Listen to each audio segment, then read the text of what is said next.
Entonces, este es el grupo de diapositivas con el que hemos venido trabajando desde la clase pasada y pues este grupo de diapositivas se acaba hoy. Son solo dos clases en las cuales vamos a estudiar esta parte de transistor de potencia y driver de motores. La clase pasada vimos la introducción al transistor de potencia donde simplemente estudiamos cómo podemos identificar dentro de un circuito la máxima tensión y la máxima corriente y por lo tanto la potencia a la cual va a estar sometida a un determinado transistor y así nosotros podemos elegir si ese transistor debe ser de potencia o no, ¿sí? Entonces vimos que si la corriente superaba un amperio, tal vez era posible revisar la posibilidad que ese transistor fuera de potencia y lo mismo cuando la tensión colector emisor o drenador surtidor máxima sobrepasaba los 25 voltios, también era bueno revisar la posibilidad que ese transistor sea de potencia. Andrés, ¿me escucha mejor?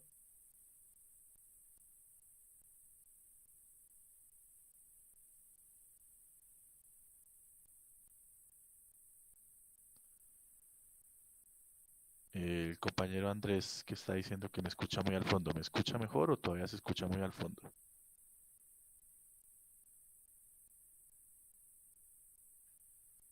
Listo.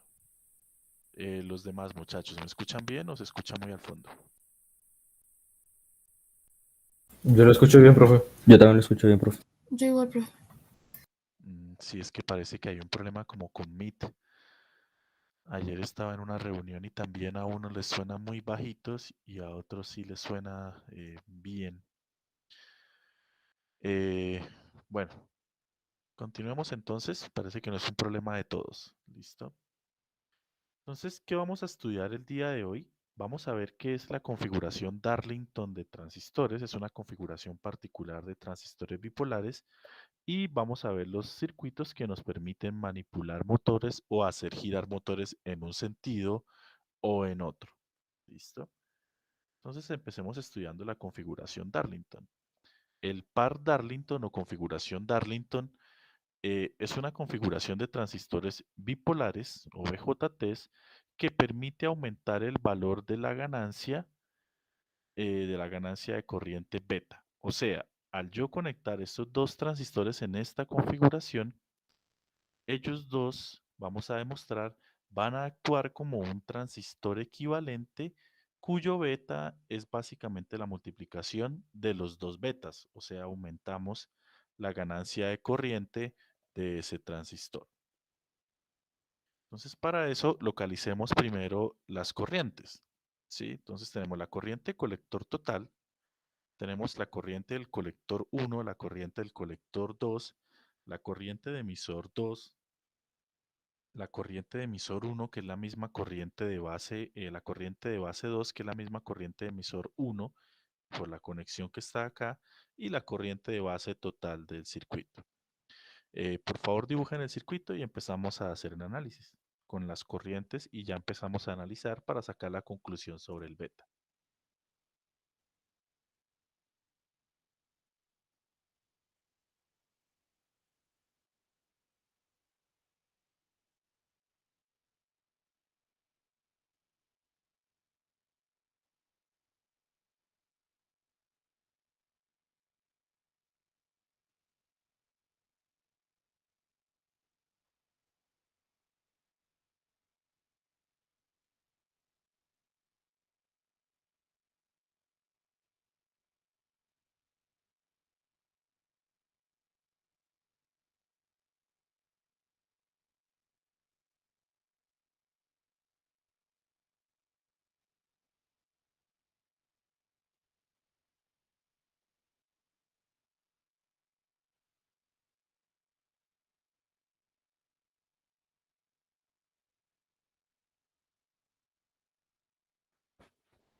El compañero Anthony y el compañero Andrés siguen todavía con problemas para escucharme.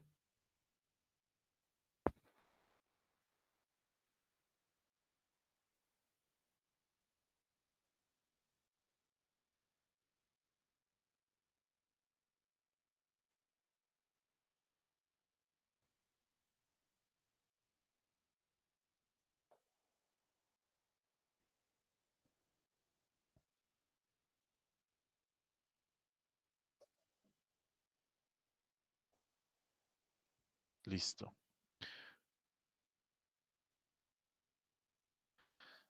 Qué raro. Vamos a hacer una prueba y me dice una cosa, si me escucha mejor.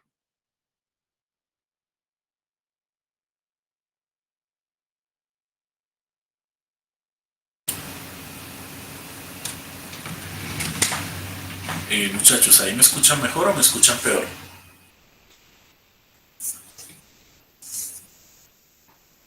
Profe, yo creo que con los audífonos. ¿Ahí suena peor entonces? Por mi parte, sí. Sí, profe, un poco. Suena más alto, pero la calidad del audio es mala, profe. Listo.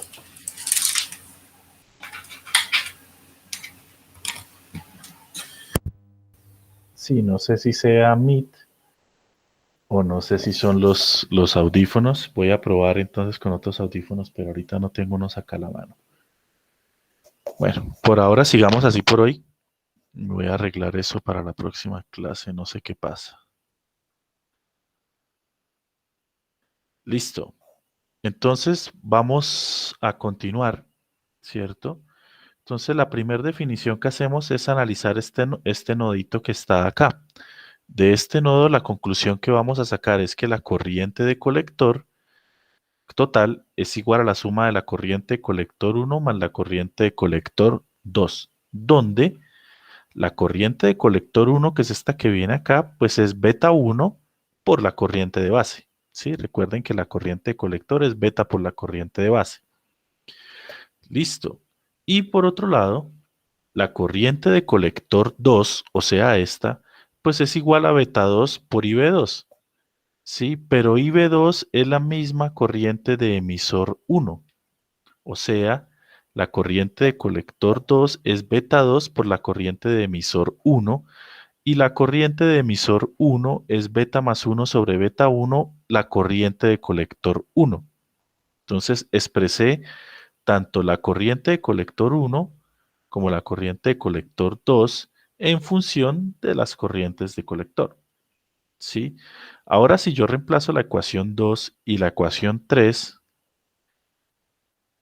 ¿sí? En 2 y 1, o sea, utilizo esas ecuaciones que están ahí, voy a llegar a la siguiente conclusión. La corriente de colector es IC1, beta 1 por IB, más IC2, beta 2 por beta 1 más 1 sobre beta 1. ¿Sí? Y esto multiplicado por beta 1 por IB, porque recuerden que IC1 pues es beta 1 por IB, salió de aquí. O sea, esta misma la reemplazo aquí también. ¿Sí? ¿Vamos hasta ahí? Sí, profe. Listo. Entonces, esos dos beta 1 se van a cancelar. Están en el numerador y en el denominador en el segundo término. Y voy a llegar a la conclusión que la corriente de colector es beta 1 por IB más beta 2 que multiplica a beta 1 más 1 por IB. Si yo saco factor común IB y lo paso a dividir al otro lado, o sea, IC sobre IB, va a ser lo que se conoce como beta total, porque recuerden que si ustedes miran las ecuaciones de corriente, beta es básicamente IC sobre IB, porque IB es IC sobre beta o IC es beta por IB. Entonces, si yo divido IC sobre IB, voy a obtener el beta total. Entonces, este circuito que está acá, se puede decir que tiene un beta total que es igual a beta 1 más beta 1 por beta 2 más beta 2. Ahora miremos lo siguiente, muchachos. Si beta vale 200, ¿cuál de esos tres términos que está ahí es el que es completamente dominante en la ecuación? Si beta 1 y beta 2 valen 200, por ejemplo, ¿cuál de esos términos sería el dominante en la ecuación? La multiplicación. La multiplicación, porque 200 por 200, ¿cuánto da, muchachos? ¿Cuánto daría 200 por 200? Daría 40.000, ¿cierto? ¿O 4.000? 40.000. Daría 40.000. Mientras este término vale 4.000, este vale 200 y este vale 200. Luego este término es completamente dominante. Luego yo puedo decir que ese circuito se comporta como un único transistor con un beta total que es aproximadamente equivalente a la multiplicación de los dos betas. ¿Sí? Entonces, con la configuración Darlington, lo que yo consigo es aumentar el beta del transistor. Entonces, el par Darlington puede considerarse como un BJT equivalente cuya ganancia de corriente equivale al producto de las ganancias de los transistores que lo conforman. Entonces, cuando yo necesito aumentar el beta porque necesito una gran cantidad de corriente, puedo usar configuraciones Darlington. Y así como hay configuración Darlington tipo NPN, pues también vamos a tener el par Darlington tipo PNP, que sería el que está acá abajo. Y de nuevo, pues recuerden, la gracia de esa configuración es aumentar el beta del transistor. Esos dos transistores conectados así se comportan como un único transistor cuyo beta es la multiplicación de los betas. Y obviamente esto solo funciona o solo existe con transistores BJT. ¿Listo? ¿Alguien está tomando apuntes de esta diapositiva o podemos continuar, muchachos?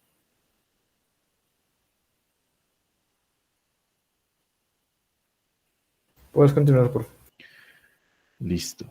Entonces el par Darlington es una partecita que ustedes van a usar bastante en todo este tema de trabajar con motores y ya les voy a dar unas instrucciones más adelante de cuál sería un uso posible del par Darlington aquí. Vamos a pasar ahora sí al tema del driver de motores. ¿Cómo nosotros podemos hacer mover motores en un sentido u otro utilizando electrónica? En este caso particular, utilizando transistores y amplificadores operacionales. Vamos a empezar primero con los circuitos push-pull o clase B. En realidad hay varios tipos de circuitos. A estos circuitos que nosotros utilizamos para mover motores se les conoce como etapas de salida. Y hay etapas de salida clase A, clase B, clase C, etcétera. Pero no las vamos a estudiar todas, no vale la pena. A nivel de mecatrónica, ustedes como ingenieros mecatrónicos van a usar principalmente los circuitos que vamos a ver aquí, el clase B y el clase AB y el circuito puente H. Entonces empecemos estudiando el circuito push-pull, que es el mismo circuito o etapa de salida clase B. Entonces, un amplificador clase B o push-pull, ¿sí? Son amplificadores que permiten enviar o extraer corriente de un motor o una carga determinada, ¿sí? Lo cual que permite, cuando usted envía corriente al motor, el circuito o el motor va a girar en un sentido y cuando usted extrae corriente de un motor, él va a girar en el otro sentido, ¿sí? Entonces el circuito push-pull clase B es este circuitico que tenemos aquí. Tenemos una entrada que es la que me va a controlar el movimiento del motor, dos transistores, un transistor NPN, un transistor PNP y esta salida está conectada a nuestro motor. Por favor, dibujen el circuito y vamos a estudiar entonces su operación.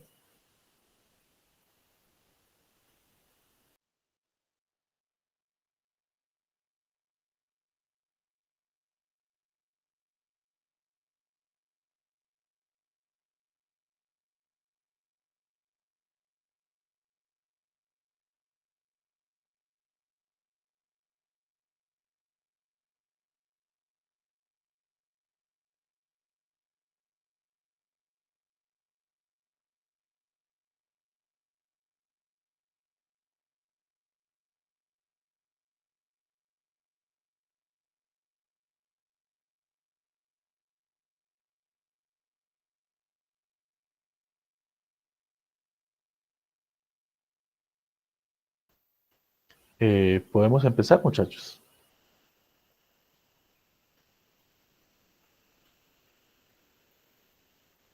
Sí, profe. Listo. Entonces, lo primero que vamos a estudiar es qué sucede si la señal de entrada, por ejemplo, es una sinusoidal. ¿Sí? Entonces, analicemos lo que va a pasar durante el ciclo positivo. Entonces, durante el ciclo positivo, que está resaltado ahí, la señal de salida, si yo analizo el circuito, pues va a ser este camino cerrado que estoy recorriendo. Bin menos la tensión base emisor del transistor N es igual a Vout, que es este nodo que está aquí. ¿Qué va a suceder durante el ciclo positivo? Durante el ciclo positivo de la señal, el transistor N se prende y el transistor P está apagado. Como el transistor N se enciende, el sentido de la flecha me indica el sentido de la corriente de emisor. Luego entonces durante este momento le estamos enviando corriente al motor. Luego estamos empujando, o es la etapa push en la cual estamos enviando corriente al motor. La salida va a tener la forma que está acá. Mientras la entrada no sobrepase la tensión base emisor, el transistor está apagado. Apenas sobrepasemos la tensión base emisor, la entrada y la salida son iguales bajo esta ecuación. La salida es la misma entrada, pero menos 0,7 o menos 1 o menos lo que valga la tensión base emisor del transistor. ¿Sí? Luego vuelve y se apaga cuando la sinusoidal vuelve y baja por debajo de la tensión base emisor. Cuando le entregamos corriente al motor, él va a girar en un sentido. ¿Listo? Entonces, durante el ciclo positivo de la señal, viene la parte push o le estamos empujando o enviando corriente al motor, lo hacemos girar en un sentido. Ahora, cuando analizamos el ciclo negativo de la señal, ahora el transistor N se apaga y el transistor P se enciende. Cuando el transistor P se enciende y yo hago el recorrido a través de este transistor hasta el nodo de salida, el nodo de salida va a ser igual a menos la entrada más la tensión emisor base del transistor P, ¿sí? Y si miramos el sentido de la flecha de la corriente emisor, el sentido de la flecha del símbolo me define el sentido de la corriente emisor. Luego entonces, bajo este momento, la corriente está saliendo de el motor. Por lo tanto, es la etapa push, la etapa pull, perdón, o la etapa en la cual estamos extrayendo o alando corriente del motor. Como ahora el motor está enviando corriente hacia el transistor, el sentido de giro se invierte. Mejor dicho, ¿cómo funciona este circuito? Cuando yo le envío entradas positivas, el motor gira en un sentido. Cuando yo le envío entrada negativa, el motor va a girar en el otro. ¿Sí? Entonces la señal de salida se va a ver como esta señal que está aquí. Cuando la salida, ¿cierto?, sobrepasa o se baja de la tensión base emisor del transistor P, ahí sí la entrada y la salida son iguales, pero con la diferencia de que la salida es la entrada o menos la entrada más la tensión emisor base. Entonces va a venir haciendo este recorrido hacia abajo.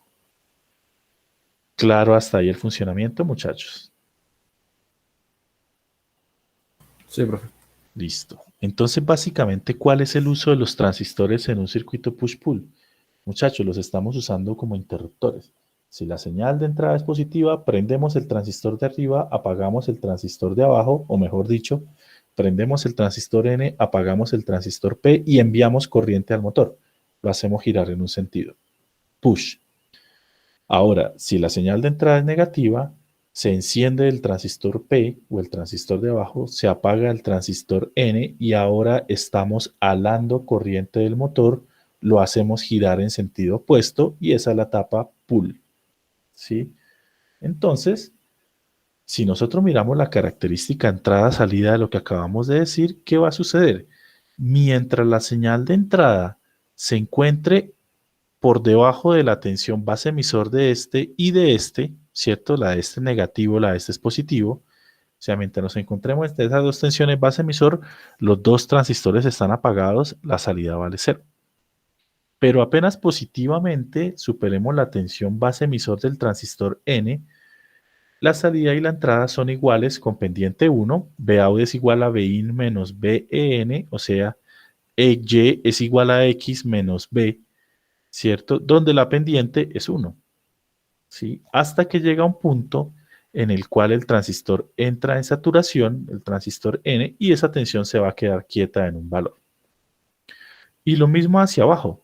Hacia abajo apenas supero la tensión base emisor negativamente pues de este transistor, entonces la tensión de entrada y de salida son iguales con pendiente 1, ¿sí? Hasta que el transistor P se sature.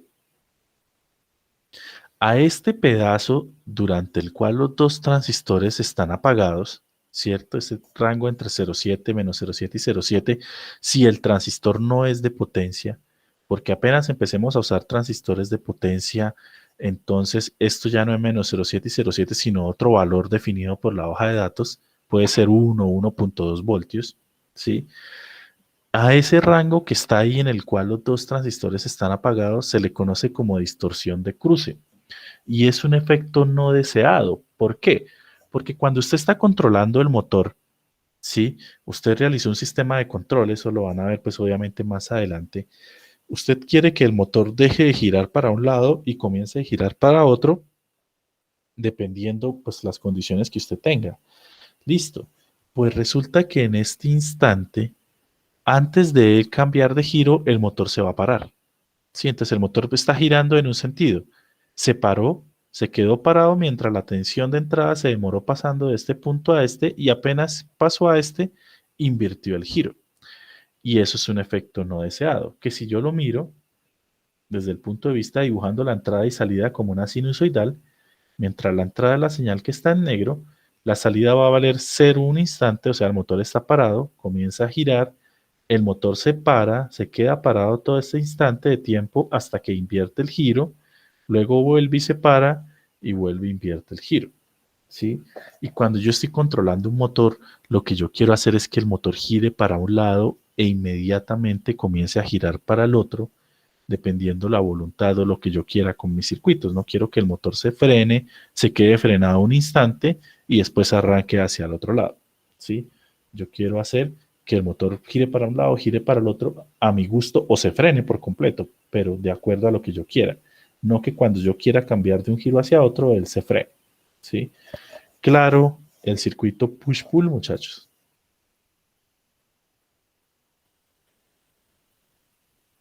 Sí, profe. Listo. Este circuitico es muy sencillo. Entonces, ¿qué sucede? La gracia de este circuito es que el motor va a demandar una corriente. Entonces el motor yo le puedo decir, listo, por favor pase a través del motor una corriente de 3 amperios.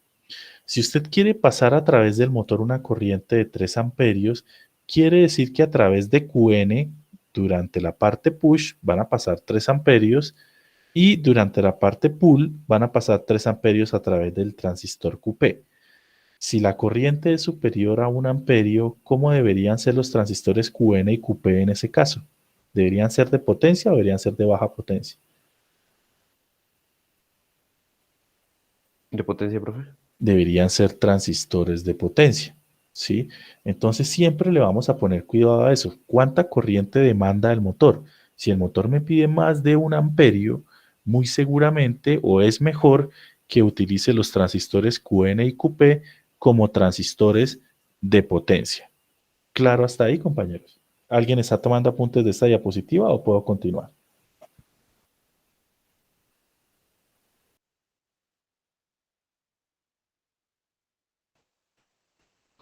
Muchachos, ¿continúo o están tomando apuntes aquí de esta diapositiva?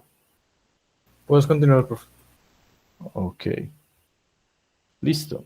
Entonces, vamos a ver cómo podemos solucionar ese problema de la distorsión de cruce. ¿Sí? ¿Cómo podemos eliminarlo? Entonces vamos a ver dos formas diferentes. La primera es conectando un amplificador operacional de esta forma. ¿Sí? El terminal inversor, bueno, la salida del operacional sería la entrada del circuito push-pull y la entrada inversora está conectada a la salida, o sea, al motor, y la entrada está conectada por el terminal no inversor. ¿Listo? Y vamos a demostrar cómo este circuito me permite acabar con la distorsión de cruce. Y es algo muy sencillo. Acuérdense de la teoría de amplificadores operacionales. Idealmente, ¿cómo es la diferencia de tensión entre los dos terminales de un operacional, muchachos? ¿Cuánto vale?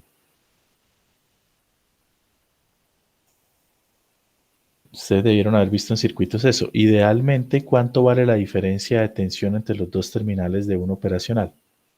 Vale 0 voltios, exactamente, Andrés. Si hay 0 voltios, quiere decir que la tensión en el terminal inversor es la misma tensión en el terminal no inversor. O sea, ¿qué tensión tenemos en este nodo, muchachos? Veout. Bin, ¿cierto? Aquí tenemos Bin. Luego aquí tenemos Bin. Luego este circuito va a garantizar que siempre Vout sea igual a Vin.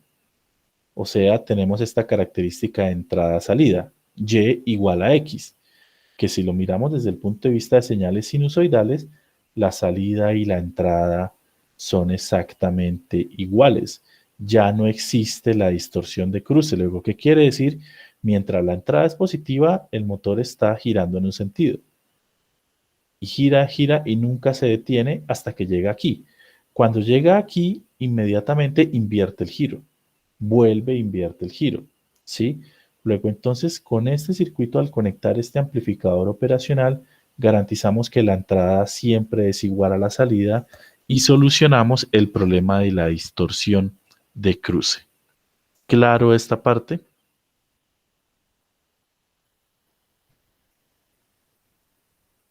Vamos hasta ahí, muchachos. Sí, profe. ¿Alguien está tomando apuntes o podemos pasar a la siguiente diapositiva? Un segundo, profe, por favor. Vale.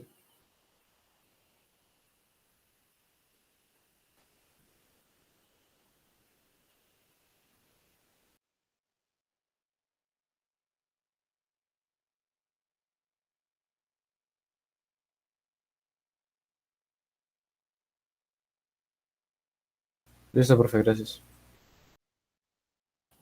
Listo. Listo. Entonces, teníamos el circuito push-pull. El circuito push-pull o clase B solito tiene el problema que va a existir una distorsión de cruce debido a que los transistores pues tienen una tensión intrínseca base emisor, ¿cierto? Para solucionar ese problema conectamos un amplificador operacional de esta forma, ¿sí? Ahora miremos otro escenario, ¿sí? Entonces, cuando la carga o el motor, mejor dicho, posee una resistencia característica muy baja, o sea, básicamente cuando el motor demanda mucha corriente, se recomienda utilizar el circuito push-pull, pero utilizando transistores par Darlington, ¿sí? Entonces, ¿cómo se van a dar ustedes cuenta que necesitan usar un transistor N en par Darlington N y un P en par Darlington P? Sencillo, les va a pasar lo siguiente. Usted conecta su circuito push-pull al motor con su operacional, quitando la distorsión de cruce y demás, y resulta que el motor no gira o comienza a girar muy despacito, ¿sí? Cuando a pesar que usted puso los transistores y se aseguró que todo está bien conectado y el motor gira despacio, lo que sucede es que el transistor no es capaz de entregarle la corriente que el motor está solicitando, ¿sí? Cuando usted tiene ese problema, inmediatamente lo que usted va a hacer es reemplazar el transistor N por un par Darlington N, ¿sí? Y así usted aumenta la capacidad de corriente ya que multiplicó el beta y reemplaza el P por un par Darlington P y aumenta la capacidad de corriente del transistor P y se van a dar cuenta que apenas ustedes conectan aquí el par Darlington, el motor ahí sí va a empezar a girar rápido en un sentido y en el otro porque este circuito o esta configuración es capaz de entregar la corriente que el motor está solicitando, ¿sí? Entonces podemos mirar lo siguiente. Estos transistores QN y QP pueden ser transistores, no sé, tip 31 y tip 32, que son las referencias típicas de transistores de potencia QN y QP, ¿sí? Entonces usted tiene un transistor N, un tip 31 y un tip 32 aquí, y el motor nada que gira, y usted dice, bueno, pero yo ya coloqué un transistor de potencia y aún así no soy capaz, ¿sí? Entonces, los transistores en par Darlington no es que usted tenga que colocar dos tip 31 así y dos tip 32 así, no. Esta configuración ya viene dentro de un solo transistor, o sea, ya la venden en configuración, la configuración par Darlington ya la venden. Si no estoy mal, son las referencias tip 91 y tip 92. O usted puede buscar datasheet de transistor par Darlington y él le van a decir cuáles referencias vienen ya así, ¿sí? Y usted simplemente reemplaza el transistor porque la pastillita es la misma o es muy parecida, simplemente que adentro de esa nueva pastilla que usted puso no hay un solo transistor, sino dos transistores conectados así, ¿sí? Creo que son el tip 91 y 92, si no estoy mal, los que vienen en configuración par Darlington. ¿Listo, muchachos? Entonces, ¿cuándo van a usar par Darlington? De nuevo, cuando usted conecte el motor a su transistor, a su circuito push-pull, y el motor gira muy despacio o no se mueve, usted debe reemplazar los transistores por transistores en configuración par Darlington, porque muy seguramente el transistor que usted tiene no es capaz de entregar la corriente que el motor está demandando. Claro, hasta ahí esta parte, muchachos. Profe, Dígame. y matemáticamente no hay forma de saber eso sin necesidad de pasar a la parte práctica, es decir, prevenir que eso pueda pasar, no sé, mediante algún cálculo y tenerlo ahí comprado o colocarlo de una vez. Es que lo ideal es que cuando ustedes lleguen a control, por eso les doy de una vez desde acá, ustedes deben tener todas las referencias de transistores principales. Sí, el 2222, el 3406, 3904, 3906 y los TIP 3132 y los PAR Darlington. Estos transistores ya los deben tener. ¿Sí? O sea, los deben comprar pues a partir de esta materia. Matemáticamente, ¿cómo podría saber usted? Sería calculando la resistencia a la cual equivale el motor. ¿Cómo sabe la resistencia a la que equivale el motor? Fácil, con un cálculo muy simple. ¿Cuál es la tensión que usted le quiere enviar al motor? No sé, 5 voltios. ¿Sí? ¿Y cuál es la corriente que usted quiere que pase por el motor? Usted quiere que pase 3 amperios. Entonces usted puede calcular la resistencia a la que equivale el motor. O simplemente conociendo la corriente. Cuando usted quiere mandar 3 amperios y esta resistencia es muy bajita, estoy hablando de 2 ohmios o 1 ohmio, muy seguramente los transistores que usted tiene no van a ser capaces de soportar esa carga y le va a tocar usar par Darlington. ¿Cómo más se puede dar cuenta? En simulación. ¿Sí? Entonces, usted monta el circuitico y pone la resistencia equivalente aquí al motor. O sea, no coloca el motor, sino la resistencia. ¿Cómo calculó la resistencia? De nuevo, dijo tensión de salida, yo le quiero enviar al motor 5 voltios. Listo, 5 voltios. Dividido en la corriente que usted le quiere enviar, por ejemplo, 3 amperios. 5 voltios dividido en 3 amperios le va a dar una resistencia pequeñita. Entonces coloca acá una resistencia de 1 punto algo. ¿Sí? 1 punto algo ohmios. Revisa y cuando usted simule se va a dar cuenta que la entrada y la salida no son iguales. Porque él no es capaz de manejar esa corriente. ¿Sí? Entonces lo puede ver en simulación también. Si la entrada y salida no le dan iguales, entonces en simulación coloque ahí un TIP 91 y un TIP 92, un par Darlington NIP, y se van a dar cuenta que ahí sí va a volver a funcionar el circuito. ¿Sí me hago entender, Jairo? Sí, profe. Entonces, en simulación lo pueden prever también, ¿sí? Antes de montar el circuito. Muchachos, ¿podemos continuar o alguien está tomando apuntes acá?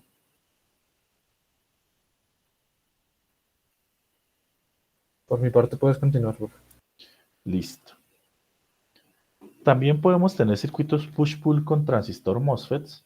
Entonces, si usamos MOSFET, podemos utilizar ese circuito que está ahí. Es un transistor clase, es un circuito clase B también.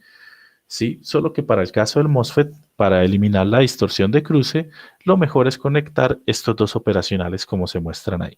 ¿Listo? Y en el MOSFET, el transistor de arriba es un MOSFET tipo P, un PMOS, y el de abajo es un NMOS. Entonces el circuito push-pull es un poco diferente, pero hace exactamente lo mismo. ¿Listo? Entonces si yo conecto esta configuración push-pull con MOSFET, voy a tener una salida igual a la entrada, por lo tanto el motor no va a tener distorsión de cruce. En el caso de los MOSFET, recuerden que nosotros no podemos hacer circuitos par Darlington con MOSFET. Ese circuito solo existe para transistores bipolares, ¿sí? Pero con los MOSFET muy seguramente no vamos a tener ese problema de potencia en el motor porque los MOSFET son capaces de entregar una gran cantidad de corriente y soportar cargas resistivas bastante bajas. Entonces, aquí no se hace necesario utilizar ese par Darlington. O en caso que ustedes monten el push-pull con MOSFET y nada, no es capaz de mover el motor, pues muchachos, les tocó implementar uno con bipolares y utilizar par Darlington. ¿Listo? Pero son circuitos muy sencillos de montar. Este circuitico, el anterior, perdón, lo vamos a probar en el laboratorio. Por eso quería avanzar hoy bastante. Parte del laboratorio, uno de los puntos va a ser hacer mover un motor utilizando un circuito push-pull. Listo. ¿Alguien está tomando apuntes acá o podemos continuar? Un segundo, profe, por favor. Vale, no hay problema.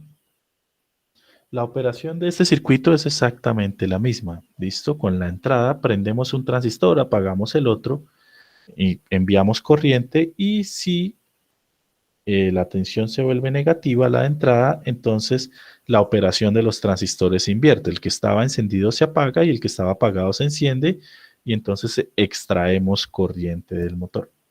Le cambiamos el giro.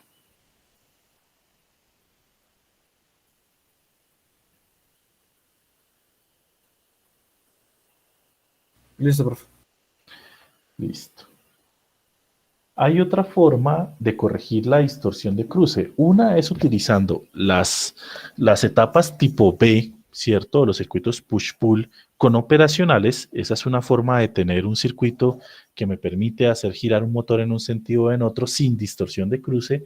O hay otra forma que son las etapas push-pull clase AB. ¿Sí? La clase AB son las mismas etapas push-pull que vimos, solo que ahora mediante polarización yo voy a garantizar que los transistores siempre estén encendidos, eliminando la distorsión de cruce y pues sin el uso de amplificadores operacionales. Entonces, un ejemplo de circuito clase AB es este que está aquí. Tengo mi circuito push-pull común y corriente, pero ahora conecté una rama de polarización, ¿sí? En la cual estos diodos se encargan de garantizar, dado que el diodo tiene una tensión intrínseca, ¿cierto? Que cuando este diodo está encendido, la tensión de este diodo sea igual a la tensión del diodo base emisor, manteniéndolo siempre encendido, y que cuando este diodo está encendido, va a mantener la tensión igual a la tensión emisor base de este transistor, manteniendo siempre encendido a este transistor. ¿Qué hacen las resistencias R1 y R2? Pues garantizarme en qué momento prende ese transistor, en qué momento prende este, y en que haya un camino de corriente a través de esos diodos, ¿sí? Entonces estoy simplemente polarizando los dos diodos para que cada vez que se encienda un transistor, automáticamente ya la entrada o la tensión que está viendo aquí sea mayor, sea mayor o igual a la tensión base emisor de este, y lo mismo acá, ¿sí? Entonces, si yo analizo el camino entre la entrada y la salida a través de QN, o sea, cuando el transistor P se apaga, entonces analicemos este camino. Entonces tenemos la tensión de entrada menos la tensión del diodo más la tensión base emisor del transistor N más la salida es igual a 0, ¿sí? Si yo despejo de ahí, pues voy a demostrar que la salida es igual a Bin más la tensión del diodo menos la tensión base emisor del transistor. Luego, si yo garantizo que el diodo tenga una tensión intrínseca igual a la tensión base emisor del transistor, estos dos términos se me van a anular y voy a obtener que la salida es igual a la entrada. Lo mismo que hacía con los amplificadores operacionales. Garantizar que la entrada fuera igual a la salida, y así eliminábamos la distorsión de cruce. Claro, esa mallita que analicé, la malla que estamos recorriendo en azul. Sí, profe. Listo. ¿Qué podría yo colocar acá en vez de este diodo? Pues podría poner un Zener, un diodo Zener cuya tensión de ruptura, pues obviamente iría al revés, ¿no? El Zener iría mirando hacia arriba, cuya tensión de ruptura pues sea igual a la tensión base emisor que yo sé que tiene este transistor, ¿sí? Entonces podría poner un Zener, o podría poner una resistencia sobre la cual yo garantizo que R por I, o sea, la tensión que pasa por ahí o la tensión que hay, sea igual a la tensión base emisor del transistor, usando polarización, simplemente lo que ya vimos. Entonces hay varias formas de implementar eso. La gracia es que debo garantizar que el elemento que esté aquí, sea un diodo Zener o una resistencia, ¿sí?, me garantice o tenga una tensión equivalente a la tensión base emisor del transistor. ¿Dónde podemos mirar la tensión base emisor de los transistores? En su hoja de datos. Dado que estos transistores se van a estar comportando como interruptores, ellos cuando están apagados pues están en corte, y cuando están encendidos van a estar en saturación, ¿sí? Van a estar en saturación. Entonces, como van a estar en saturación, en la hoja de datos ustedes van a encontrar dos datos. Él va a decir la tensión base emisor en saturación, le va a decir mínimo vale tanto, máximo vale tanto, y usted va a poder tener una idea de cuánto vale, ¿sí?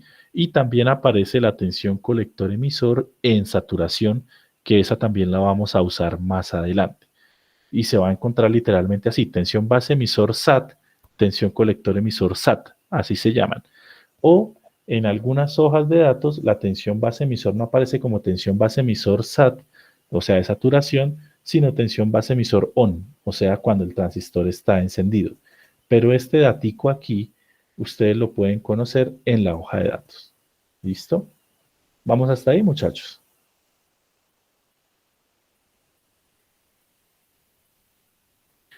¿Sí? Y si analizamos la rama por debajo, o sea, si yo hago el recorrido Bin más la tensión base emisor de este diodo, menos la tensión emisor base de este transistor, más Vout, o sea, hago el recorrido por abajo, voy a llegar básicamente a la misma conclusión, que si yo garantizo que la tensión intrínseca de este diodo sea igual a la tensión emisor base del transistor QP, entonces la salida va a ser igual a la entrada.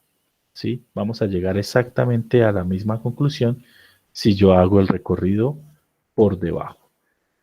Claro, hasta ahí los amplificadores clase A-B, muchachos.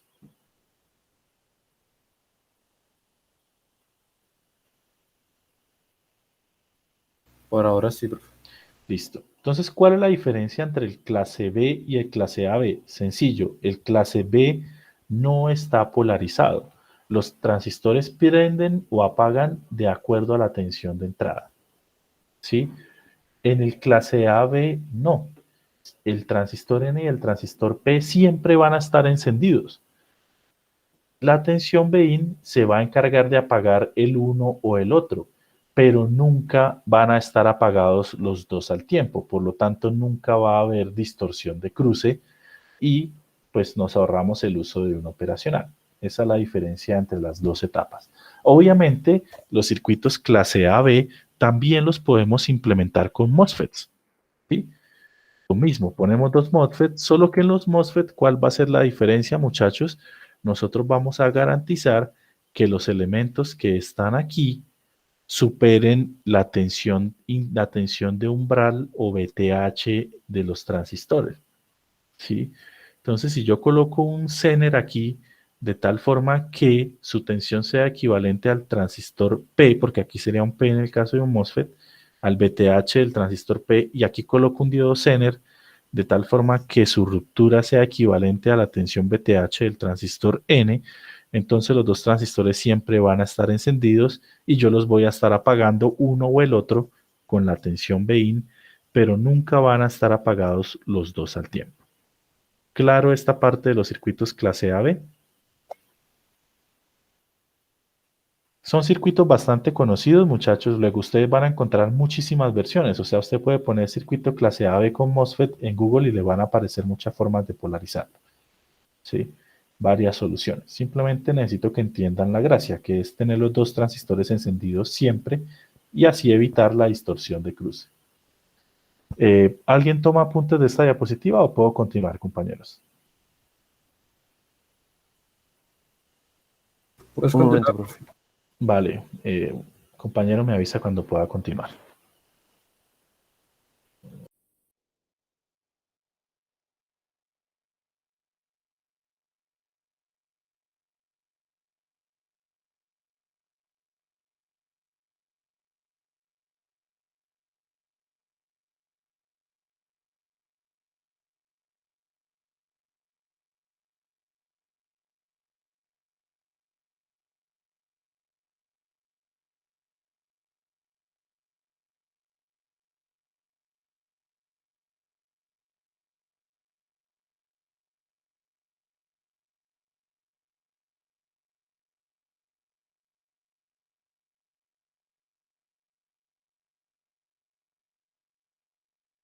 Listo, profe, gracias.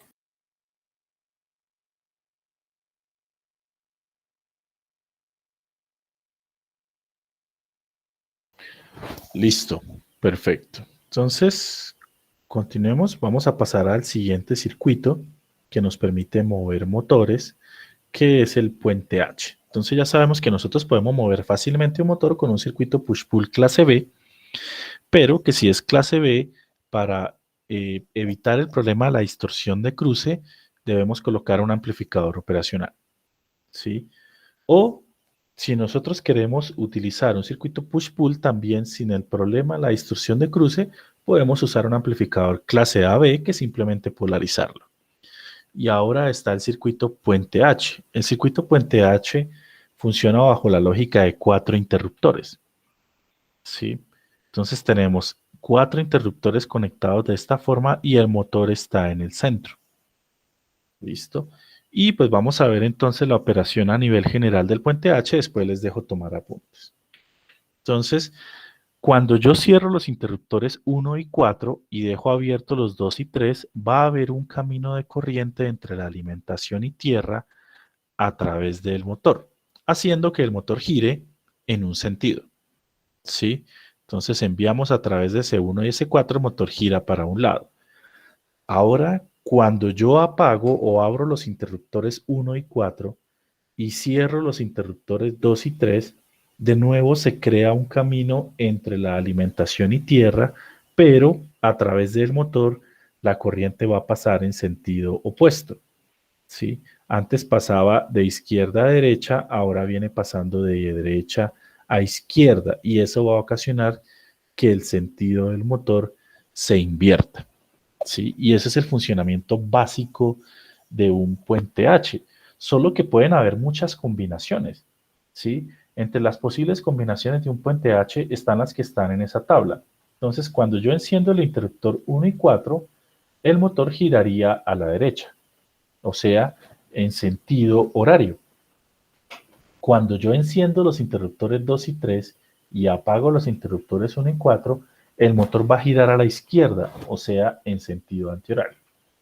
Si yo llego a activar al tiempo los interruptores 1 y 2 y apago los 3 y 4, el motor se frena instantáneamente, ¿sí?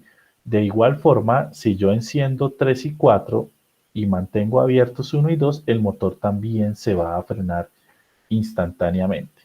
En todas las combinaciones en las cuales yo solo dejo cerrado un interruptor y los otros abiertos, el motor se va a quedar deslizándose o básicamente funcionando por inercia hasta que se pare por la fricción.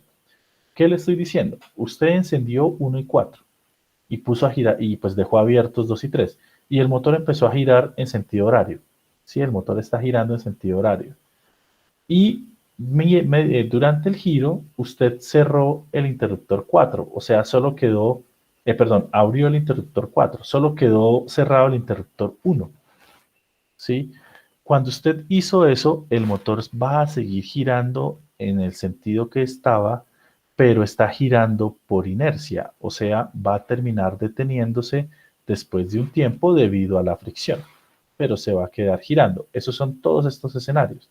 Yo tenía el motor activo y de repente dejé solo un switch cerrado. Entonces el motor se va a quedar deslizando. Todas las demás posibles combinaciones son combinaciones de cortocircuito o combinaciones que debemos evitar, ¿sí? Otra forma que podemos ver según la tabla. Si yo tenía 1 y 3 cerrados y 2 y 3 abiertos, el motor está girando en sentido horario, ¿sí? Y mientras lo tengo girando en sentido horario, si yo cogí el interruptor 1 y lo abrí y cerré el 3, o sea, dejé estos dos cerrados, el motor se va a detener instantáneamente. O sea, estaba girando rapidísimo, ¡pum!, se frenó, ¿sí? Entonces, estas dos posibles combinaciones son combinaciones las cuales me van a frenar el motor instantáneamente cuando pues lo tenía girando antes, ¿no? Si no lo tenía girando, pues no va a pasar nada, el motor no va a girar nunca. Claro, hasta ahí el funcionamiento a nivel general de un circuito puente H. Sí, señor.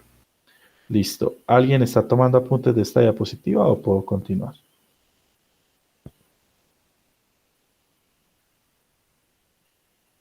Puedes continuar. Listo. Listo, muchachos. ¿Y qué dispositivos electrónicos que nosotros hemos estudiado se comportan como interruptores o los podemos usar como interruptores? ¿Qué dispositivos electrónicos que nosotros hemos estudiado funcionan como interruptores? Los transistores. Los transistores. Luego entonces un puente H, por ejemplo, con transistor bipolar, es ese circuito que está ahí. Tenemos los 4 transistores S1, S2, S3 y S4, los 4 interruptores, ¿sí? Tenemos el motor conectado en el centro. Tenemos estos 4 diodos. Estos 4 diodos son diodos de protección. ¿Qué se encargan de proteger? Pues las combinaciones de cortocircuito que no dañen el motor. Cuando hagamos una combinación de cortocircuito, la corriente se va a ir a través de los diodos y no a través del motor ni los transistores, ¿sí? ¿Y qué hacen estos transistores Q5 y Q6? Básicamente generan una especie de par Darlington aquí y aquí, ¿sí? Entonces tenemos una especie de par Darlington para aumentar la capacidad de corriente de los transistores Q1 y Q2. ¿Listo? Q1, Q2, Q3 y Q4. Recuerden que estos transistores van a estar funcionando por pares. O sea, yo quiero que funcionen Q1 y Q4. Eso lo garantizo también al conectar Q5. Cuando yo conecto Q5 y Q6, lo que estoy haciendo, muchachos, es obligando que cuando prende Q1, prende Q4 y que cuando prende Q2, prende Q3. ¿Sí? O sea, evito varias de esas combinaciones que me causaban problemas. Vamos a hacer un pequeño análisis sobre este circuito antes de entrar a analizarlo como tal y sacar ecuaciones para poder calcular las resistencias R1 y R2. ¿Sí? Miremos lo siguiente, muchachos. Si yo quiero que a través del motor pasen 5 amperios, por ejemplo, esos 5 amperios que van a pasar a través del motor, ¿a través de cuáles transistores van a pasar también? Si yo quiero que por acá pasen 5 amperios en algún momento. Q1 y Q4. Si yo lo quiero girar en sentido horario, van a pasar a través de Q1 y Q4. O en otro instante, si yo quiero invertir el giro, pues van a pasar a través de Q2 y Q3. ¿Claro eso, muchachos? Sí, Sí, profe. profe. Listo. Luego entonces Q1, Q2, Q3 y Q4 deben ser transistores ¿de qué tipo? Si la corriente es de 5 amperios por ahí, por ejemplo. De potencia. Deben ser transistores de potencia. ¿Listo? Entonces, dependiendo de la corriente que pase a través del motor, yo selecciono los transistores Q1 a Q4. Si esa corriente sobrepasa 1 amperio, muy seguramente sea recomendable que los transistores Q1 a Q4 sean transistores de potencia. ¿Claro hasta ahí? Ahora, por otro lado, Q5 y Q6, ¿qué corriente va a pasar a través de ellos? ¿Van a pasar los mismos 5 amperios que pasaban a través del motor? ¿O no? Miren lo siguiente, la corriente de colector es la que pasa a través del motor. ¿Y qué corriente viene a través de R2 hacia Q5? Lo de base. Es la de base. ¿Y cuál es la relación entre la corriente de base y la corriente de colector de un transistor? La corriente de El base colector por el beta. es igual a la de colector sobre beta. ¿Sí? Luego, ¿la corriente que pasa por aquí es más pequeña o es más grande que la que pasa a través del motor? La que viene a través de R2. ¿Es una corriente más pequeña o más grande que la del motor? Si la corriente de base es la de colector sobre beta. Más pequeño. Es mucho más pequeña porque el beta de los transistores, así sean de potencia, son alrededor de 50, 100 o para arriba. Luego, la corriente que pasa por aquí es 100 veces más pequeña que la que pasa por acá. Luego, Q5 debe ser un transistor de potencia, muchachos. O sea, si aquí pasan 5 amperios, aquí pasan 5 amperios dividido en 50. ¿Ese transistor debe ser de potencia? No necesariamente. No necesariamente, o básicamente no. ¿Sí? Luego, entonces, cuando armemos este circuito Q5 y Q6, pueden ser transistores normales 2222 o 3904, mientras que Q1 a Q2 a Q3 y Q4 deben ser transistores tip algo. ¿Sí? Tip 31 y tip 32, muy seguramente eso. ¿Sí?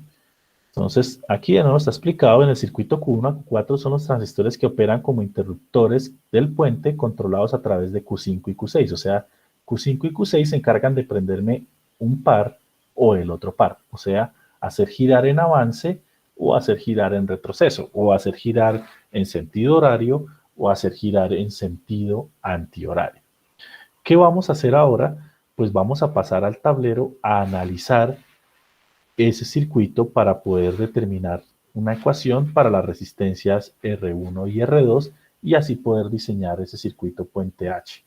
Que ese circuito pues les toca diseñarlo en el laboratorio de transistores. Entonces vámonos, perdón, ¿alguien está tomando apuntes acá o podemos pasar al tablero, muchachos?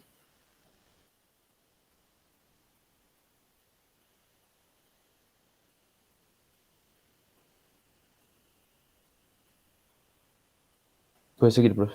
Listo. Entonces vámonos al tablero y vamos a analizar este circuito. ¿Sí? Entonces tenemos nuestro circuito puente H. ¿Y cómo se analiza este circuito? No es muy difícil, muchachos. Como el circuito es un circuito simétrico, yo analizo uno de los casos y ya. O sea, ¿qué quiere decir? Que para analizar el puente H,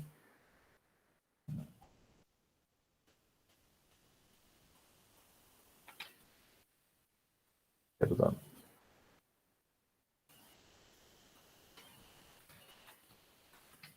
para analizar el puente H, se analiza uno de los dos posibles escenarios de flujo de corriente a través del motor.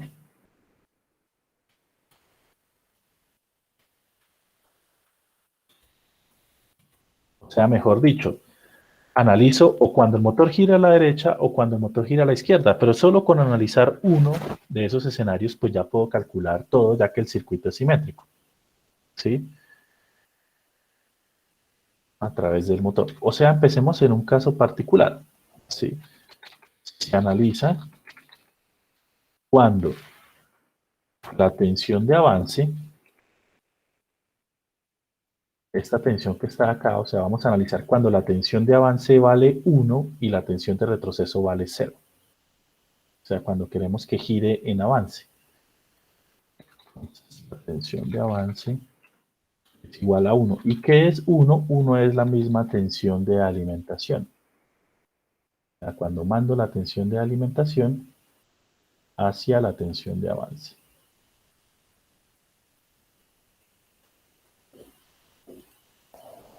Sí.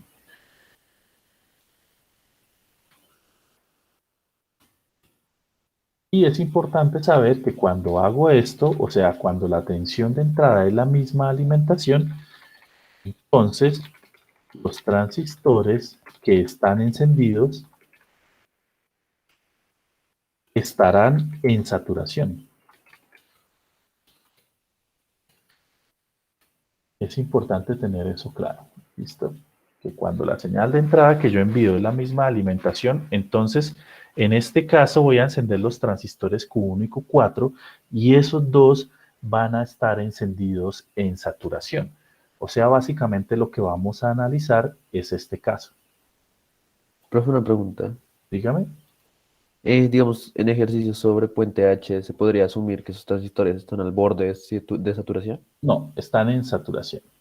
Vale, Pero es profe. que aquí, no se preocupe que aquí no vamos a hacer como, aquí estamos analizando los transistores funcionando como interruptores, ¿sí? Aquí no nos vamos a preocupar que cuánto vale la corriente, no, la corriente nosotros la sabemos, ¿sí? Simplemente nos vamos a preocupar por saber que el transistor está encendido o está apagado y ya, ¿sí? No vamos a entrar en todo el análisis que hicimos cuando vimos transistores o polarización de transistores. Ya vamos a ver aquí cuando analice este circuito y me van a entender. ¿Sí? Entonces vamos a analizar este caso. La tensión de avance es un 1, luego entonces se encendieron Q1 y Q4 y el resto de la rama se apagó. ¿Sí? Entonces va a haber una circulación de corriente a través del motor en el sentido de la flecha de los transistores. O sea, mejor dicho, en este instante que estamos analizando, la corriente va de izquierda a derecha o de derecha a izquierda, de acuerdo a las flechas de los transistores. ¿Cómo está pasando la corriente a través del motor? De izquierda a derecha. de izquierda a derecha, o sea, mi flujo de corriente viene así y baja así. ¿Sí? ¿Y qué sé yo entonces? Pues que la corriente de colector del transistor 1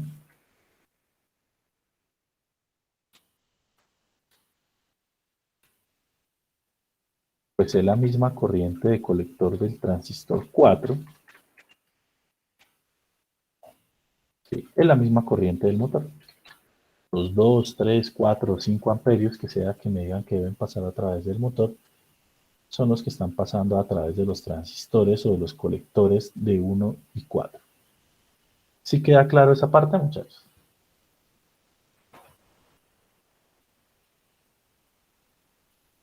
Sí, profe. Sí, profe. Listo. Entonces, el siguiente análisis que vamos a hacer es teniendo en cuenta lo siguiente. Yo ya les mencioné esto, pero lo vamos a repetir acá y lo vamos a anotar. Entonces, en la hoja de datos, ¿sí? O el famoso datasheet, ¿cierto? De los transistores,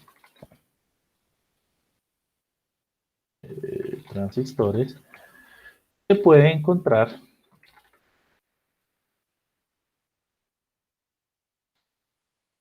los valores de las tensiones base emisor y base colector cuando el transistor está en saturación.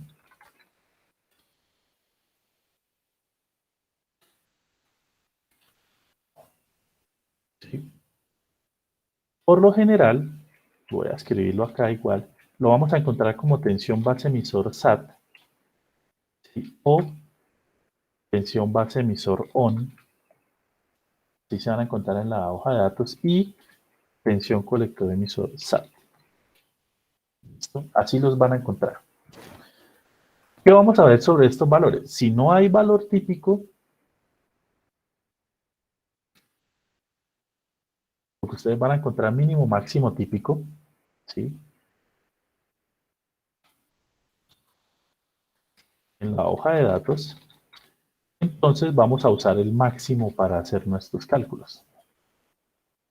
El máximo siempre va a estar.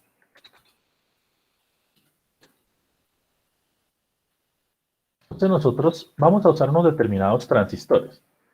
¿Sí? Como vamos a usar esos transistores, entonces tenemos que conocer cuál es la tensión base emisor cuando está en saturación y la tensión colector emisor cuando está en saturación. Y esos datos están en la hoja de datos.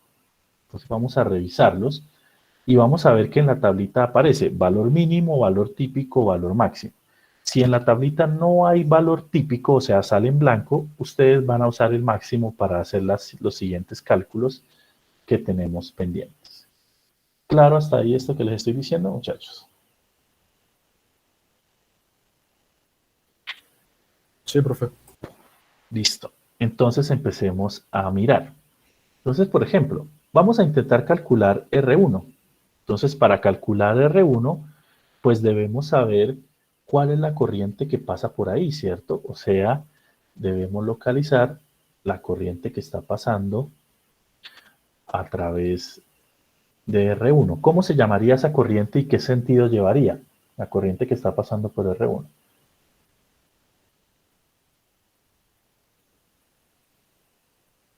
¿Y de base de Q5? Y de base de Q5, ¿cierto? Entonces, hacia acá viene una corriente que es la corriente de base 5. Y recuerden que va en ese sentido porque la flecha del transistor me indica el sentido de la corriente de emisor. Y si la corriente de emisor sale del transistor, quiere decir que la corriente de colector y base entran al transistor. ¿Listo? Entonces tengo la corriente de base 5. Listo. Y además tengo un nodito de tensión acá. Vamos a hacer el análisis con toda la calma del mundo, muchachos, de aquí hasta que se nos acabe la clase. Aquí hay un nodo. ¿Cómo se llamaría este nodo, muchachos? BB5. Sería la tensión de base 5, ¿cierto? La tensión de base del transistor 5.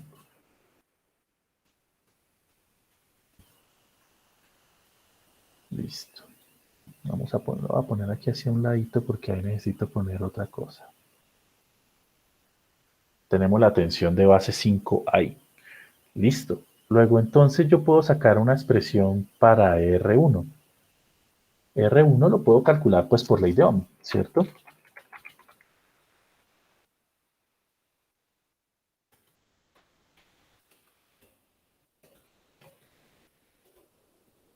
¿A qué sería entonces igual R1 si yo aplico ley de Ohm ahí? Al voltaje de avance menos BB5 sobre IBS. Exacto, sobre IV5, Sobre IB5, perdón. ¿cierto? Entonces si yo aplico ahí ley de Ohm, voy a tener que R1 va a ser igual a lo que dijo el compañero. Sería la tensión de avance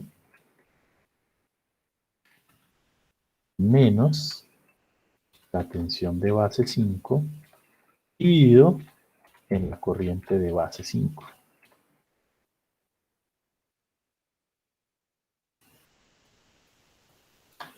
Vamos a poner esto un poquito más abajo tal vez. No me deja.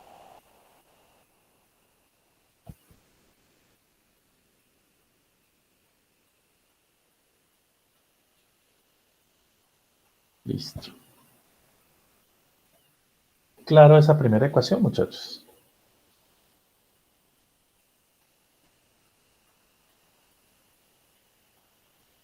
¿Vamos hasta ahí? Sí, profe. Listo. Entonces ahora nosotros sabemos varias cosas. ¿Dónde? En esa ecuación y en este caso, ¿a qué es igual la tensión de avance, muchachos? ¿A qué dijimos que era igual? B. A la tensión de alimentación BEE. Gracias, compañero. Entonces nosotros dijimos que la tensión de avance es la misma tensión de alimentación BEE, o sea, ya la conocemos.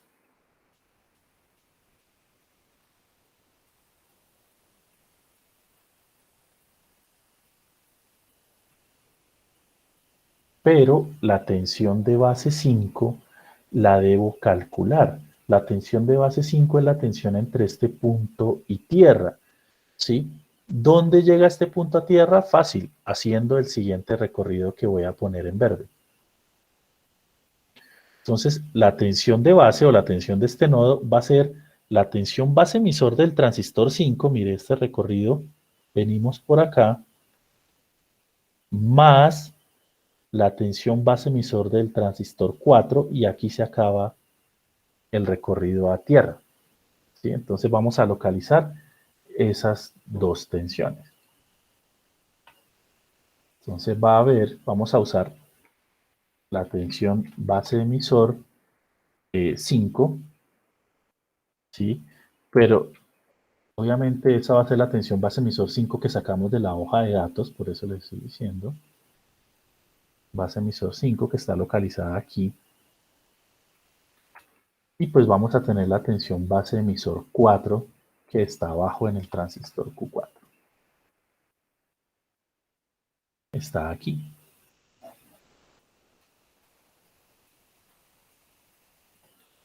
¿Sí?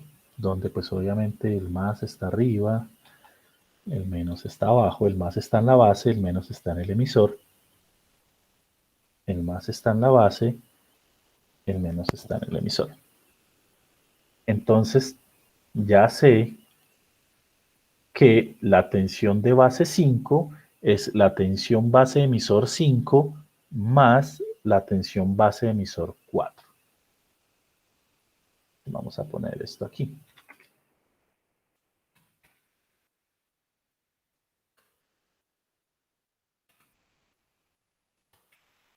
Sé que la tensión de base 5 es igual a la tensión base emisor 5 más la tensión base emisor 4.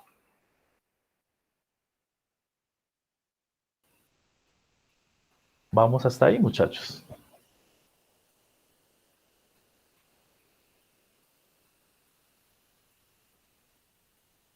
Vamos hasta ahí, compañeros. Sí, profe. Sí, profe. Sí, señor. Listo. Ahora me falta saber quién es la tensión de base 5, porque no tengo ni idea, ¿cierto?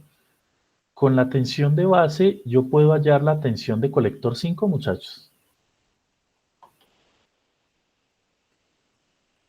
¿Qué dicen ustedes? ¿Con la tensión de base puedo hallar la tensión de colector 5? Con el beta sí, profe. Con el beta sí, y el beta yo lo conozco porque está dado en la hoja de datos. Entonces la corriente colector 5 es esta que viene acá, a través de R2. ¿Sí? Entonces vamos a localizarla. Sería la corriente de colector 5.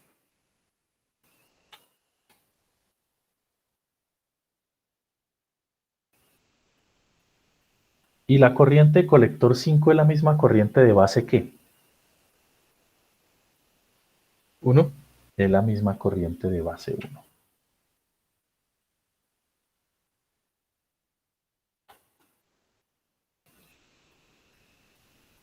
¿Claro para todos, muchachos? ¿Claro esa parte? Sí, profe. Listo. Pues entonces, además, yo sé.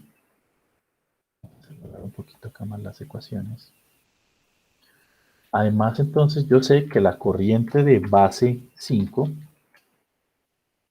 es lo mismo que la corriente de colector 5 sobre beta. Y sobre beta 5, ¿no? El beta del transistor 5.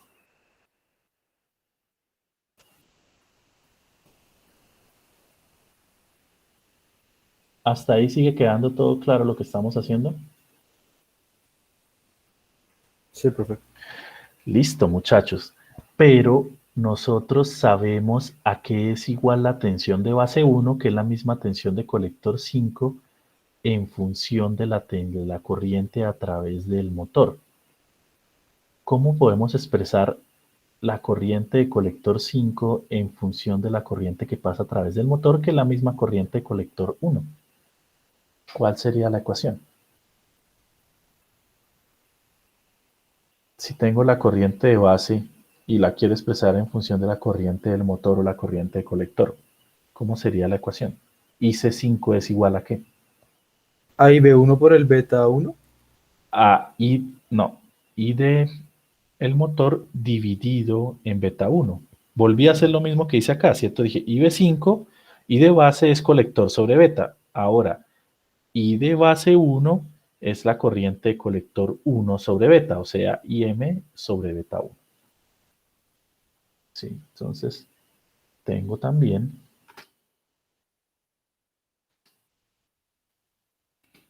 que la corriente de colector 5 es la misma corriente de base 1, es la misma corriente a través del motor, que es así la conozco porque yo sé qué corriente quiero que pase, dividido en beta 1.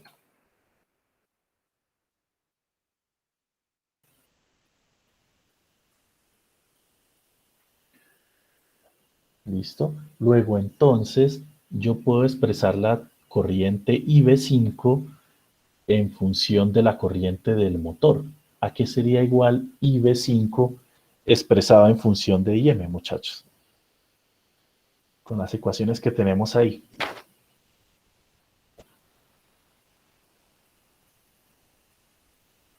¿A qué sería igual la corriente de base 5 expresada en función de la corriente del motor, IM?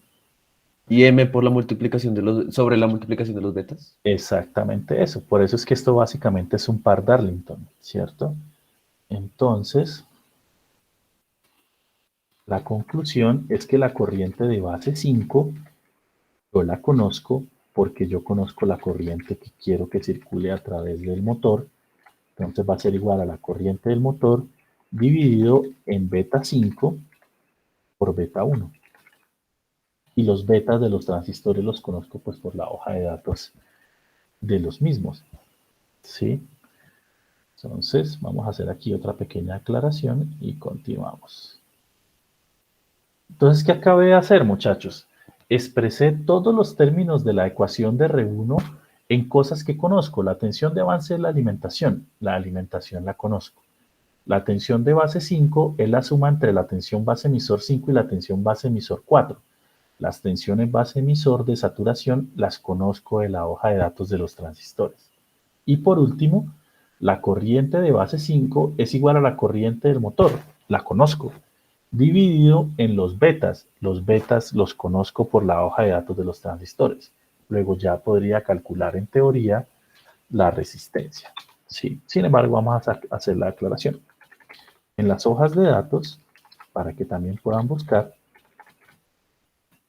el beta no se encuentra como beta, ¿sí? Aparece como ganancia de corriente o dependiendo la hoja de datos, la van a encontrar como HFE o simplemente HF. ¿Sí? No va a aparecer beta, sino va a aparecer HFE o HF. Y de nuevo, si no hay valor típico de beta, se utiliza el valor máximo.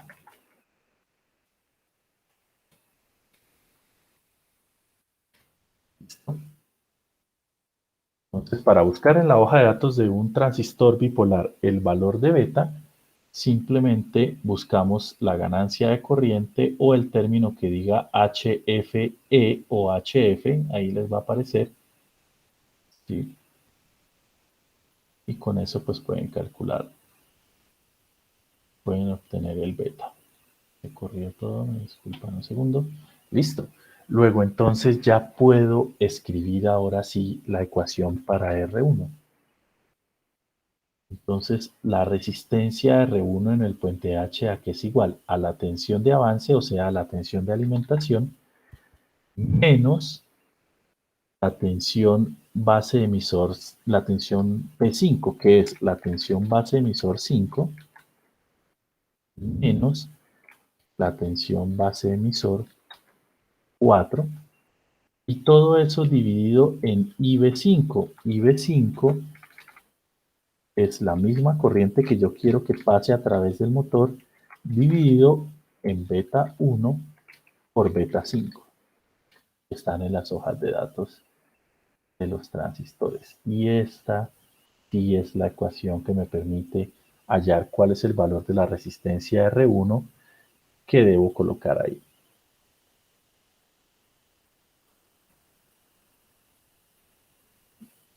En función de valores que conozco. ¿Sí? Recuerden que las tensiones base emisor en saturación se encuentran en la hoja de datos como está escrito en la carreta que está más arriba. Claro hasta ahí, muchachos. Sí, señor.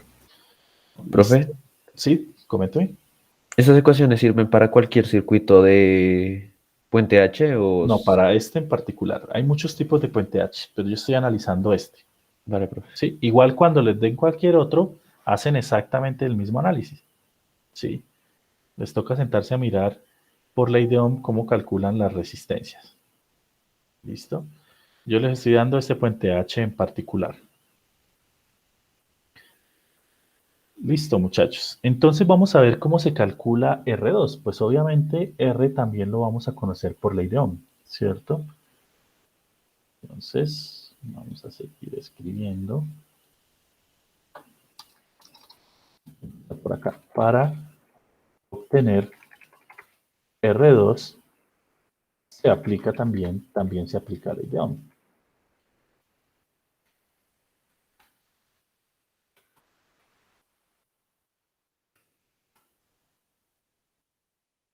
Listo. Cada vez que escribo se corre todo. Listo. Bueno, al final cuadro todo. Vamos a seguir escribiendo. Entonces, para obtener R2 también aplicamos ley de Ohm. Entonces, R2 está ubicado aquí. Luego me toca localizar dos nodos de tensión. ¿Sí? Entonces vamos a localizar los dos nodos de tensión. Le vamos a poner nombre. Aquí hay un nodo y aquí hay otro. ¿Cómo se llama el nodo que estoy haciendo acá al final? ¿Cómo se llamaría? Este nodo que está De base 1. la tensión de base 1. Listo.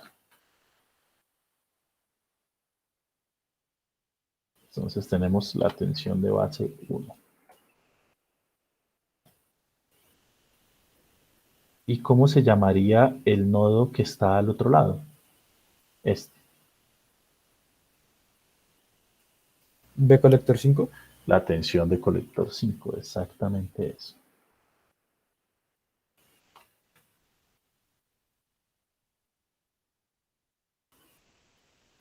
Luego, entonces, muchachos, díganme cuál sería la ecuación para R2.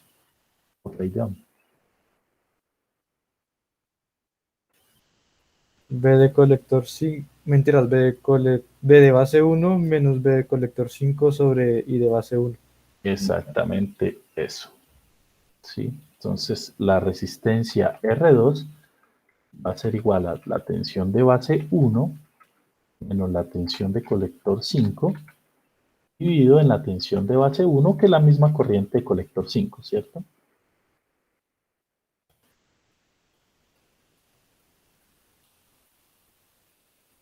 ¿Clara esta ecuación que acabo de escribir, compañeros? ¿Para todo el mundo es claro? Sí, profe.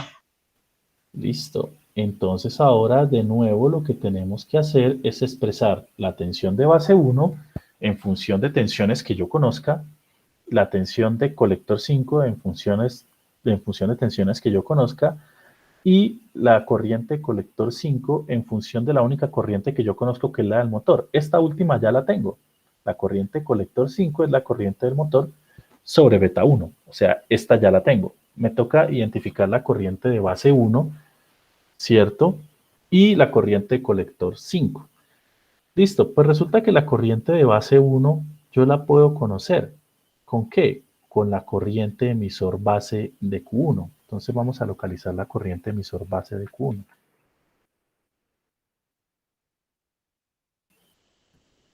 Entonces la corriente emisor base 1, es un transistor PNP, es la que está localizada aquí arriba, ¿cierto? O sea, tiene el más en el emisor y tiene pues el menos en la base.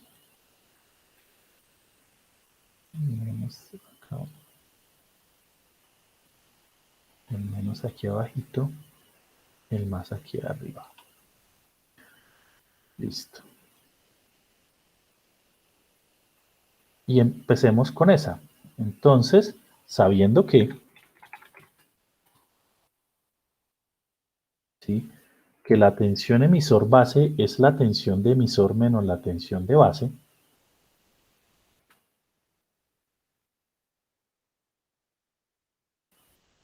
entonces sabiendo que la tensión emisor base 1 pues es igual a la tensión de emisor 1 menos la tensión de base 1, entonces de aquí va a ser muy sencillo sacar la tensión de base 1.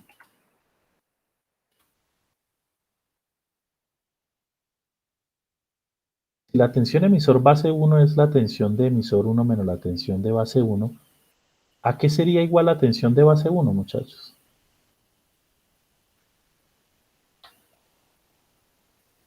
BE menos B de emisor base 1.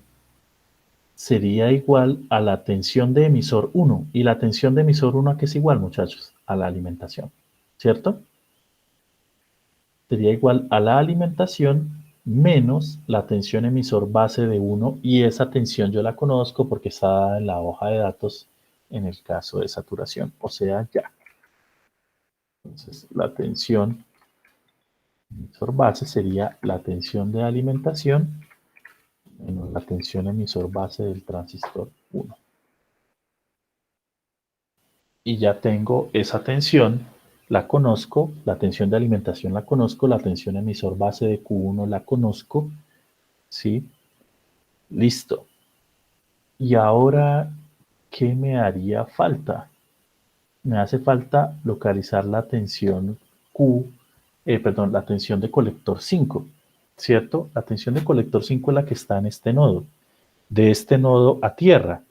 Listo. ¿Qué me voy a encontrar de este nodo a tierra? El recorrido que voy a hacer, no sé, en este color como medio rosado. ¿Sí? Viene la tensión colector emisor del transistor 5. Sigo el recorrido más la tensión base emisor 4. Y listo. Termino el recorrido. Entonces la tensión de colector 5 va a ser igual a la tensión colector emisor en saturación del transistor 5. Vamos a localizarla. La tensión colector emisor 5 de saturación. Está en la hoja de datos, que es esta que estaría acá, más la tensión base emisor 4, que también la conozco por saturación en la hoja de datos.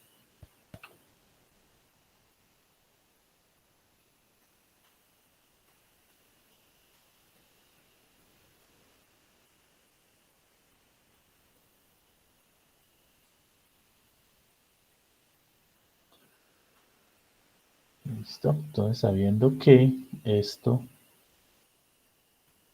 y perdón, en rojo no. O bueno, escribámoslo acá mismo. Space.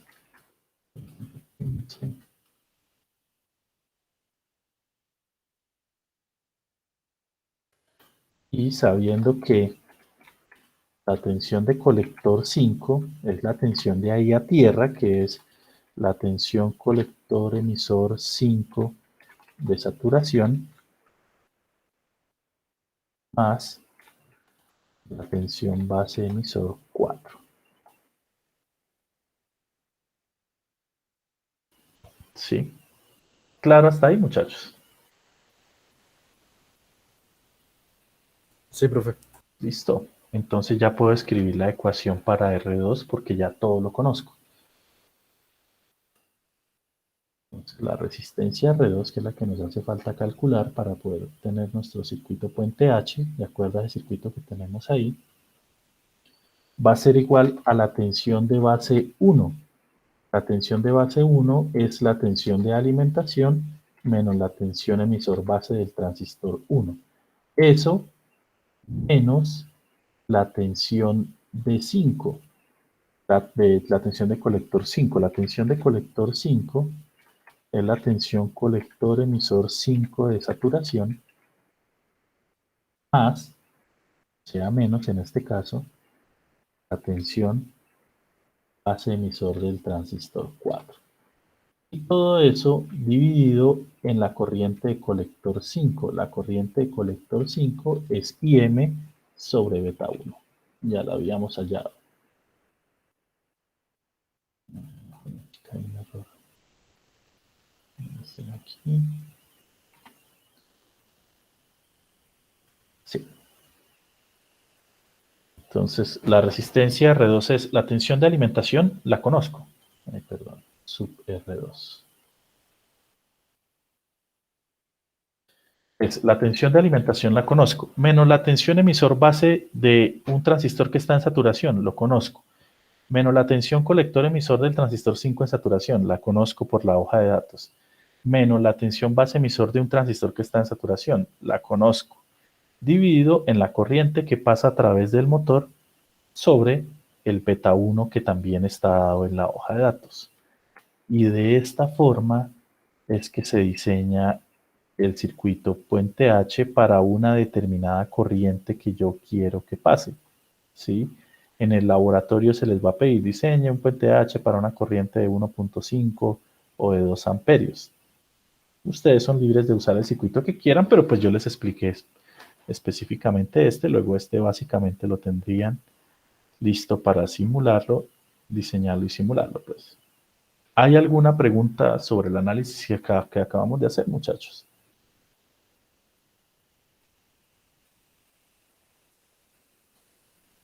¿Hay alguna pregunta? No, profe, por ahora no. Listo, muchachos. ¿Alguien está tomando apuntes aquí de esta diapositiva? ¿De este tablero o podemos continuar? Podemos continuar. Listo, muchachos. Entonces, este tablero que acabamos de hacer, ¿sí? Les va a aparecer como una diapositiva más acá. ¿Listo? O sea, voy a reemplazar este, es el del semestre pasado. Este semestre pues escribí unas cositas un poco diferentes. Listo, entonces vamos, este tablero le va a aparecer acá. Listo, y así como tenemos puente H con transistor bipolar, también podemos implementar circuitos puente H con transistores MOSFET. Y ese es un ejemplo, hay muchas formas de implementar puente H tanto con MOSFETs como con bipolares, ¿sí? Y cómo se implementan y cómo se analizan, lo encuentran por montones en internet. Inclusive hay videos en YouTube donde le explican cómo diseñar un determinado puente H. Entonces, este circuito no es un misterio. El puente H usted lo puede implementar o también ya lo venden en un solo chip. Entonces dicen, deme un puente H y ya le venden el chipcito, solo que usted es bueno que sepa que lo que hay adentro es un circuito de este estilo, conformado básicamente por 4 interruptores, donde activo por pares de interruptores para hacer que el motor gire en un sentido o gire en sentido opuesto. Claro esta parte de driver de motores, compañeros. Sí, Sí, señor. profe. Listo, muchachos. Con esta parte terminamos lo que necesitamos para los que van a asistir al laboratorio el sábado conmigo, ¿sí? Los que van a ir a la universidad, y para su laboratorio de transistores también. El laboratorio de transistores dice diseña circuito push-pull, diseñe circuito puente H, diseñe esto o lo otro. El circuito cuando frena es simplemente activa 2 de estos interruptores, ¿sí? ¿Cómo se hace eso? En el laboratorio, Andrés, usted pone aquí un switch y aquí otro. A los 2 lados tiene pulsadores. Entonces, cuando usted pulsa este, el motor gira para un lado. Cuando usted pulsa este, el motor gira para el otro. Cuando usted pulsa los 2 al tiempo, inmediatamente el motor se va a frenar, ¿sí? Esa es la forma en la que lo podemos mirar. ¿Por qué se va a frenar? Porque el recorrido de corriente va a ser o así o va a ser así. Y pues este es un sentido de corriente que no permite, que no existe. ¿Por qué? Si yo digo que la corriente gira así, a través del transistor M4 no puede subir la corriente. Mire la flecha del transistor. Y lo mismo así. Si yo digo que la corriente viene girando así, a través del transistor M1 la corriente no puede subir porque la flecha del transistor me indica esto. Luego inmediatamente la corriente se hace cero y el motor se va a frenar porque no tiene sentido. ¿Sí respondí su pregunta, Andrés?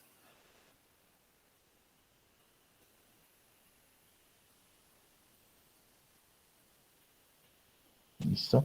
Entonces, en los casos que el motor se frena, simplemente se va a frenar porque el sentido de la corriente no tiene sentido, valga la redundancia, ¿sí? De acuerdo a la forma que circula la corriente a través de los transistores. Muchachos, ¿hay alguna pregunta? ¿Vamos todos hasta ahí? Señor, todos hasta ahí. Listo, muchachos. Entonces, vamos a dejar así por el día de hoy.